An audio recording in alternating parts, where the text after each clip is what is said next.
हर हमरा बतिया समझ में आइल हे दिलवा के नहीं खे बुझाती हो। बहुत सुंदर सुंदर गीत गौनई भाई नीलम सागर जी, मास्टर गुलशन जी, गुड्डू गुलजार जी, भाई धर्मवीर उजाला जी, लव यू। राजा राम के पूरा टीम के बहुत सारा सहयोग रहेला और स्पेशल थैंक्स श्वेता जी को जो इतने लोगों का प्यार मिल रहा है उनके वजह से आज हो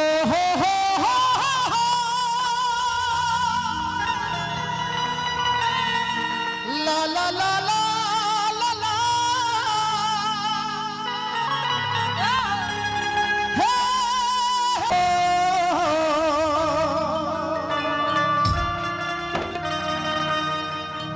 महारे हवा के झोंका लहरे खुलल के सिया खुद फूल बन गइल बा खुशबू से भरल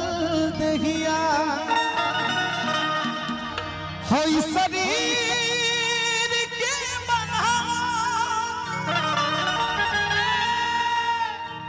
कोनो लइका कोनो नीलम जी जैसे सुगर लइकिनी के देख ले अच्छा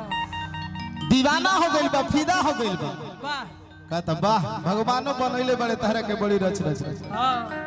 कि इस शरीर के बना हद बिजली गिरा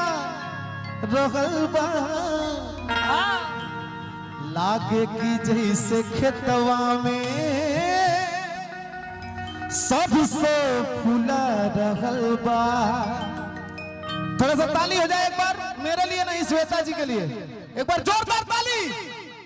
अरे जोरदार माने जितना लोग प्यार करेला तने हाथ उठा के ताली बजाइए। आइए 1 2 1 2 3 4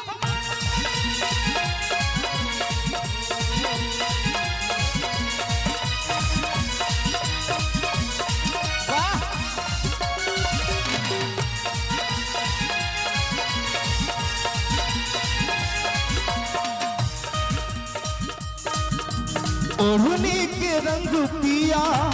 ओढ़नी के रंग पिया, ओढ़नी के रंग पिया, ओढ़नी के रंग पिया, जादू चला रहल बा लागे की जैसे खेतवा में हो लागे की जैसे खेतवा में सरसों फुला रहल बा लागे की जैसे खेतवा में सरसों फुला रहल बा। ओढ़नी के रंग पिया, ओढ़नी के रंग पिया, ओढ़नी के रंग पिया, ओढ़नी के रंग पिया, जादू चला रहल बा लागे की जैसे खेतवा में लागे की जैसे खेतवा में सरसों फुला रहल बा लागे की जैसे खेतवा में सरसों फुला रहल बा। ओढ़नी के रंग पिया, ओढ़नी के रंग पिया।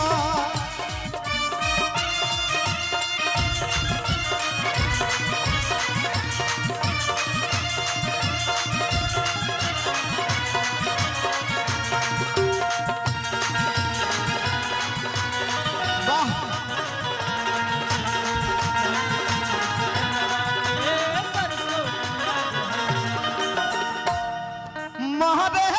हवा के झोंका लहरे खुलल के सिया खुद फूल बन गइल बा खुशबू से भरल देहिया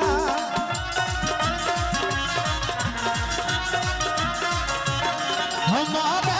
हवा के झोंका लहरे खुलल के सिया खुद फूल बन गइल बा खुशबू से भरल देहिया। इस शरीर के बनाओ, इस शरीर के बनाओ बिजली गिरा रहल ए नीलम जी हाँ कि दर्द दिलों के कम हो जाते जाते मैं और तुम गर हम हो जाते अच्छा कि मारे हवा के झोंका ओहो लहरे ला खुलल के सिया। और देखिए माता जी की तरफ से बहुत सारा प्यार। खुद फूल बन गइल बा खुशबू से भरल देहिया होई शरीर के बनावा इस शरीर के बनावा बिजली गिरा रहल बा लागे कि जैसे खेतवा में लागे की जैसे खेतवा में सरसों फुला बगल बा लागे की जैसे खेतवा में सरसों फुला बगल बा ओढ़नी के रंग पिया ओढ़नी के रंग पिया